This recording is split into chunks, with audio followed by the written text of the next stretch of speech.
It's pretty hard for people to believe that there are homeless people in Walnut Creek. The actual official count that took place in January of 2013, there was 58 people were counted, and that doesn't include the folks that are living in cars and various areas that couldn't be counted. So we're probably realistically pushing more towards about 100 people that are homeless right within Walnut Creek. My name's John Alonso. I'm Executive Director of Trinity Center here in Walnut Creek.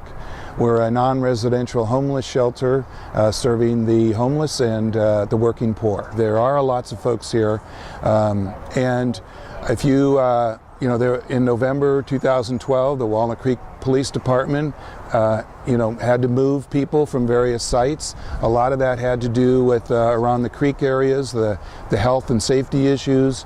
There's now a current program going on where there's a building and remodeling going on in downtown Walnut Creek with the shopping area plaza, and that has moved out some other folks that have been living in those areas. A couple people I know that parked their cars and basically lived in the parking garages. Well, we have basic services that we started on in the beginning. We were open on Tuesdays and Thursdays, providing lunch and breakfast for those folks that come. We usually average about 50 to 70 people on those days.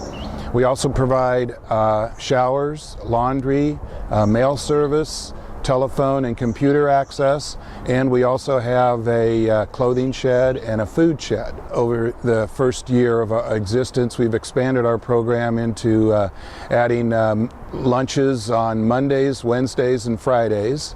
And we usually get about 25 to 50 people on those days. And then we also try to assist them in areas where they need help in terms of benefits that might be available to them. So that could include people that maybe need help to apply for housing or for Social Security or Social Security disability insurance.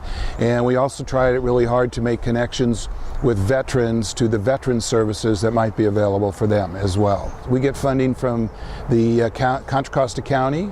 We get funding from Walnut Creek, the city of Walnut Creek, but the bulk of it comes from faith-based groups and individuals that find out about us as we try to expand the community's awareness of who we are and what we're doing.